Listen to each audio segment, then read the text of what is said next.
menjelaskan secara detail karena itu menyangkut kesimpulan, ya kan? Data yang Anda terima itu menyangkut kesimpulan Anda yang menyatakan bahwa tadi mati korban bukan karena cyanida. Betul demikian? Ya Pak. Baik, kalau kayak gitu saya minta detailnya, data apa saja biar nanti kita bisa compare dengan data-data lain. Begini Pak ya, kembali ke tadi, kalau saya bilang kalau seorang dokter forensik, kalau mau bilang seorang... Bukan, ini waktu terbatas, jadi saya minta datanya saja. Anda ya, juga fokus, ya. Ya? Enggak, terus hasil toksikologi.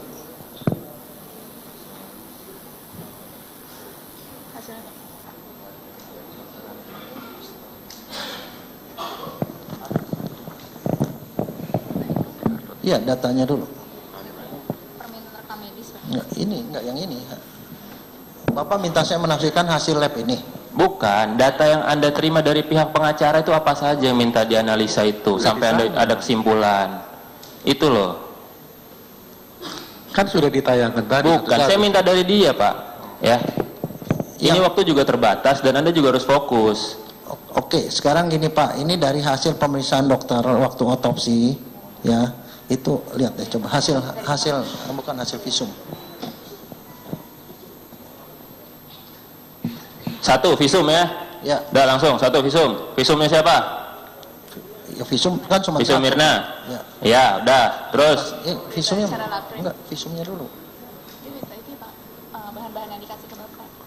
Apa aja? Ya ini visum. Anda itu tahu nggak siapa yang Anda analisa? Surat Anda permohonan. bawa data yang nggak? mulia, Anda bawa data saya nggak? minta supaya kita menghormati ahli. Oh, tidak seperti itu. Jangan main bentak-bentak begitu, tak Enggak, sopan Pak. gitu. Bukan seperti itu, Pak. Sekarang jangan tunjuk tangan dulu yang di belakang ya. Ya, udah sekarang gini. Pak, Bapak bawa data tidak yang Bapak analisa itu? Tidak. Tidak bawa data. Anda ingat tidak Ada di apa yang situ. Anda analisa? Ada di situ. Semua Saya nggak nanya pengacara. Saya tidak nanya pengacara ya.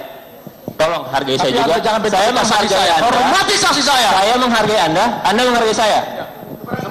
Supaya tertib ya. Atau kita skors dulu ya. Yang mulia, saya minta nggak boleh minta ya. Sudahlah, Anda itu bertanya saja tidak pernah kok. Skors dulu. Nanti jam 7 ya. Jam 19 kita sambung lagi ya. Skors. Kalau Bapak berbeda dengan hasil dokter yang sudah melakukan terhadap jasad maupun mayat Mirna pada saat itu, ya kan? Apakah saudara juga bisa berpendapat, sedangkan saudara tidak melakukan? Bukan Pak, saya tidak berpendapat Pak. Gini Pak, kesesuaian. Jadi gini loh Pak, kalau misalnya itu Nah, tunggu dulu, kalau masalah kesesuaian, apakah saudara juga disampaikan data-data terkait dengan kejadian peristiwa tindak pidana ini? Tidak Pak. Diceritakan nggak oleh Saya disampaikan nggak data-data itu oleh penasihat hukum? begini Pak. Saudara nggak bisa berasumsi seperti itu pendapat saudara. Pak, begini Pak, ini ya, Bapak salah. Ya, kenapa salah? Saya tidak salah Pak. Saya di sini jaksa penuntut umum. Bapak jangan sembarangan ngomong. Begini Pak, saya mau nerangkan dari segi kita Pak. Nah, iya, itu asumsi, itu pendapat saudara. Artinya kalau itu pendapat saudara, tentunya dari hasil uji yang saudara lakukan, saudara sampaikan. Memang kan ini ahli kan diminta untuk pendapatnya Pak. Iya, tapi ya, jadi ini berasumsi. Lah, ya, saudara menguji atau tidak? Kalau di hasil dokter visum et repertum bahwa itu ada gejala kebiruan, kok saudara mengatakan kemerahan? Apa? Loh, bukan terhadap jasad siapa itu? Ya itu pendapatnya ahli. Loh, keberatan yang mulia. Kok ini berpendapat apa? Biarkan loh. Itu kan dia mendapatkan data dari Anda. Semua diam. Loh, itu hasil visum nggak bisa terbantahkan. Ya. Bisa saya ngomong sebentar Pak Hakim? Saya ngomongnya begini Pak, dokter kalau menafsirkan visum hasil pemeriksaan orang kita anggap ini benar Pak. Jadi artinya benar bibirnya kebiruan Pak. Benar ketemu misalnya di lambungnya erosif, ada ulceratif segala macam, itu benar Pak. Cuman kan sekarang itu saya dimintakan pendapatnya apakah ini cocok nggak dengan cyanida, itu loh. Saya ngomongnya dari segi ilmu Pak. Nah, itu lain lagi. Itu lain lagi. Penonton supaya tenang. Itu lain lagi. Tenang. saudara ahli kalau bicara cyanida itu juga nanti ada ahlinya di sini yang sudah memeriksa barang bukti itu. Lah kalau Anda berbeda, apakah Anda juga melakukan terhadap barang bukti yang sama sehingga Anda berbeda?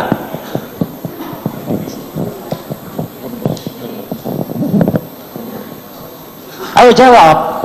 Loh, Saya justru bingung Bapak nanya Ya, ya. apaan Pak. Nah, Anda juga jangan membuat bingung kami. Ya, Silakan jawab. begini ya. Jadi ya, coba tenang ya, semua tenang. Kalau nggak tenang kita skor, ya. Supaya ahli, kan ahli mendahului pendapatnya itu karena ada data dari penasihat hukum yang disodorkan kepada saudara, Ya. ya kan? Dengan data itu apa pendapat saudara? Ya, betul, Pak. Ya, begitulah, ya. Supaya jangan bingung. Ya. Jadi saya ini sama sekali tidak bilang ini salah Pak. Ini emang temuan dan dokter tuh nggak boleh bohong Pak. Saya yakin 100% bahwa ini tidak bohong, kenyataan seperti itu. Kan saudara sudah bersumpah, Ya. ya kan? Iya. Nah, karena hasilnya seperti ini, cuman tadi kalau soal lab saya bilang saya sih tidak mau peduli dengan hasilnya yang di gelas segala macam. Yang kita peduli adalah hasilnya dengan yang di lambung. Berarti Anda berpihak.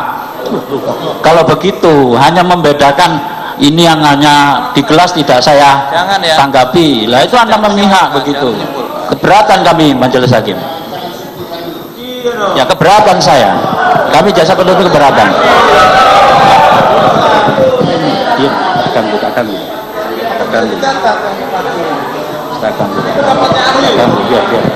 Sudah, semua tenang ya, semua tenang.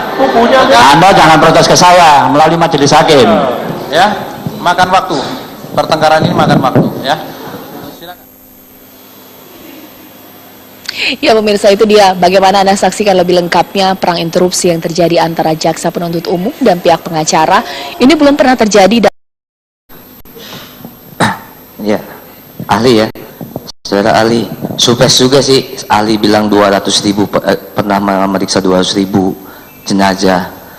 Dan menurut saya ini mengalahkan ahli sebelumnya 2.500. Berarti secara tidak langsung orang Indonesia tidak kalah dengan orang luar negeri, maksud saya seperti itu. Nah, yang pertama ahli sudah memeriksa 200.000 lebih jenazah, pasti ahli tahu gejala-gejala orang yang mati alami dengan gejala orang keracunan, bedanya apa sih? Nah, begini Pak, ini adalah kembali ini adalah mata kuliah yang saya kasih ke mahasiswa saya. Sebentar Pak, maksudnya gejala sebelum kematian, Begini Pak, semua kalau Bapak ngomong begitu itu ngomong itu satu pelajaran yang banyak sekali Pak. Karena setiap racun tuh beda-beda Pak, beda-beda gejalanya. Itu sebabnya mereka harus belajar satu persatu. Cuman secara umum kapan kita curiga ini orang ini keracunan Pak? Ya keracunan begini, orang sehat tiba-tiba sakit atau mati. Itu yang pertama Pak. Yang kedua, itu ada kontak dengan bahan yang beracun, kontak. Kemudian yang ketiga, ya itu ada gejala yang sesuai dengan racun tersebut. Keempat, ketemu racun di dalam tubuhnya. Dan kelima, tidak ada penyebab kematian yang lain. Oke. Tadi saudara katakan bahwa gejala-gejala tergantung racunnya. Kalau misalkan gejala orang sebelum mati, orang itu keracunan cyanida, itu gejalanya apa? Gejala keracunan cyanida itu kita bagi dua Pak. Yang satu itu gejala itu keracunan cyanida kronis, ya artinya dia kronis. Satunya itu akut, yang ini kalau meninggal itu akut Pak, meninggal langsung itu akut. Kalau yang kronis itu artinya dia sering-sering kena cyanida. Siapa? Banyak diantara kita Pak. Si orang-orang yang perokok itu Pak, itu dia masukin cyanida Pak ke dalam tubuhnya. HCN-nya itu cukup tinggi Pak. Dalam rokok itu ada 300 bahan yang berbahaya Pak, antara cyanida. Jadi kalau diperiksa perokok itu cyanidanya cukup tinggi Pak, tinggal ditambah sedikit lagi lewat Pak. Makanya dokter seneng kalau orang merokok karena itu bikin dia laku Pak. Nah itu satu. Itu, nah kalau orang yang gitu apa yang terjadi? Itu yang contoh juga pada orang-orang yang dari pembakaran itu juga keluar cyanida Pak. Jadi knalpot. Jadi orang Kalau untuk yang akut Pak, kita waktu Pak. Untuk yang akut. Kalau yang akut itu gejala utamanya adalah begini Pak, yang akut ya, tiba-tiba orang itu hilang kesadaran, penurunan kesadaran hilang, atau dia koma, kejang-kejang Pak. Itu gejala pertama, penurunan kesadaran. Yang kedua itu kalau dokternya melihat matanya, pupilnya melebar Pak. Kalau orang normal ya tiba-tiba pingsan itu biasanya orang keracunan alkohol segala. Keracunan alkohol tuh pupilnya tuh mengecil, dia tuh melebar. Itu aneh sendiri Pak. Yang ketiga itu dia gejalanya napasnya dangkal Pak. Napasnya dangkal karena kenapa? Kemoreseptor di leher sini, di pembuluh darah leher bilang oksigen masih banyak, napasnya pelan-pelan aja gitu. Itu reaksi. Maka dia napasnya pelan-pelan Pak. Sebenarnya kalau orang napas pelan-pelan mestinya dia biru. Nah, gejala berikutnya dia tidak biru walaupun napasnya asal-asalan begitu. Tidak biru. Itu jadi dia tidak biru, itu khas Pak. Kemudian apa? Kalau orang napasnya seperti itu mestinya ada kompensasi. Kalau napasnya asal-asalan begitu kan kompensasinya apa? Sirkulasi masih lebih kuat kan? Denyut nadinya itu mestinya tinggi, dia denyut nadinya rendah Pak. Nah kemudian apa lagi? Satunya lagi, denyut nadi rendah mestinya hipertensi Pak, dia hipotensi. Jadi cyanida itu gejalanya, kalau aku tuh gejalanya sangat khas Pak. Sehingga saya bilang ke mahasiswa saya, kalau kamu ketemu gejala seperti itu, kamu nggak usah periksa toksikologi, langsung kasih obatnya, dia langsung bangun Pak. Kalau untuk misalkan itu cyanida itu ada di minuman, menurut saudara sebagai ahli, itu kalau di lidah itu ketika diminum itu berasa atau tidak, atau mengalir langsung aja ke dalam? Begini Pak, yang pertama adalah kalau dia cium ada cyanidanya itu pertama dia bau Pak. Kalau dia bisa nyium tuh baunya tuh persis seperti Bapak ambil daun singkong ya Bapak kecek-kecek dan cium. Nah itu kalau Bapak bisa cium itu kayak gitu rasanya Pak, itu satu. Tapi kalau Bapak nggak bisa cium, kita nggak bisa cium tuh semua rasanya tuk seperti ada yang menyengat gitu, tapi kita tidak tahu bau apa. Itu seperti itu Pak. Kalau sampai di lidah itu... Nah kalau di lidah dia itu karena sifatnya NaCN, Na itu basa kuat, Cn itu basa lemah, asam lemah, maka sifatnya basa. Rasanya itu getir pahit Pak, seperti mencicipi sabun. Seperti mencicipi sabun Pak. Kalau mau coba bisa Pak. Saya ada banyak Pak di lab Pak. Sudah dilihat percobaannya Pak? Iya Pak, di itu sini. ya. Ya. Nah, selanjutnya Pak, kalau misalkan orang minum racun atau mengkonsumsi yang bahan yang ada racunnya lewat oral ya, itu kan pasti kan yang Bapak tadi tunjukkan lambungnya dulu ya. Itu pasti semua racun itu yang dikonsumsi pasti ada di lambung. Iya Pak, lewat situ Pak, nggak bisa pasti ada kan di lambung. Kalau tidak ada di lambung berarti dia tidak mungkin mengkonsumsi racun seperti itu.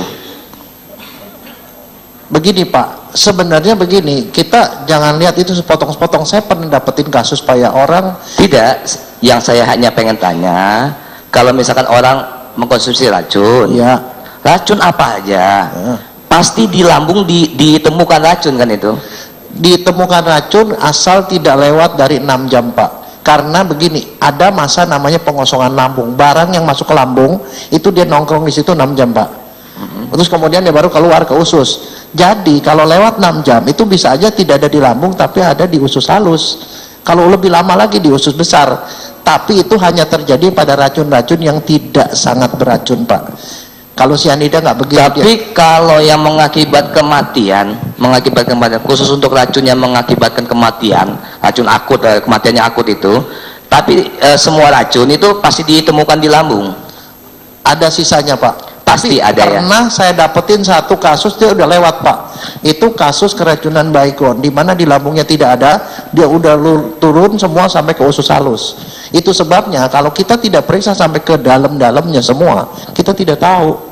Pada kasus itu kasusnya tuh hampir miss Pak, hampir miss karena kenapa? Dia periksa isi lambungnya doang, hasilnya negatif. Pada waktu itu saya dipanggil untuk otopsi di Palangkaraya.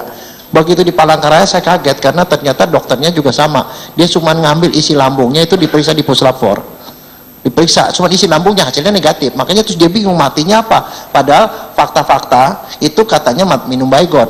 Saya datang sana untuk otopsi. Begitu otopsi saya lihatin, loh kenapa organnya kagak diperiksa. Saya periksa, ternyata baygonnya itu ada di usus halus dan usus besar, Pak. Udah turun ke bawah karena dia tidak terlalu beracun. Jadi sempat lama dia hidup. Kalau udah sampai ke situ Pak, udah lewat 6 jam, Pak. Ya, kalau Anda sebagai ahli, ketika ada mayat datang ke tempat saudara, terus kan saudara kan tanya kepada orang ya, penyidiknya atau orangnya, ini sebabnya apa? Dikatakan bahwa dia mati ini dikarenakan meminum sesuatu tiba-tiba kolaps meninggal. Ya.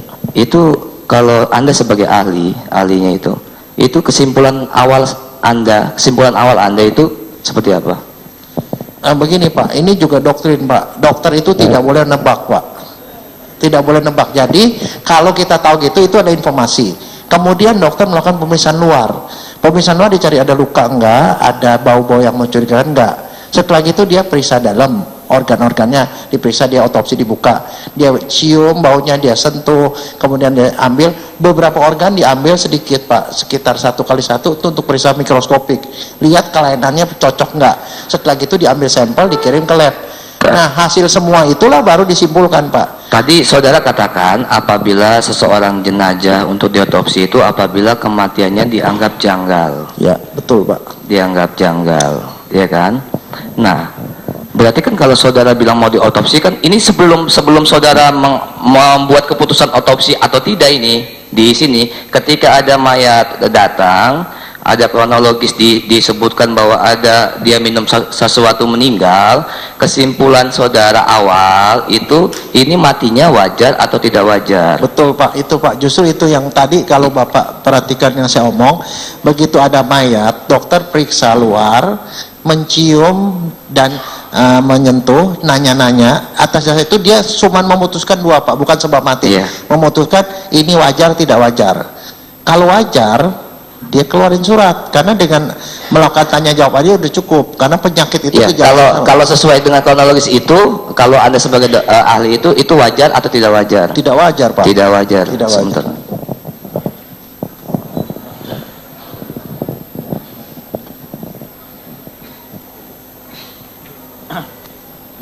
Saya lanjutkan, saudara saksi dalam menerima data-data dari penasihat hukum itu apa saja?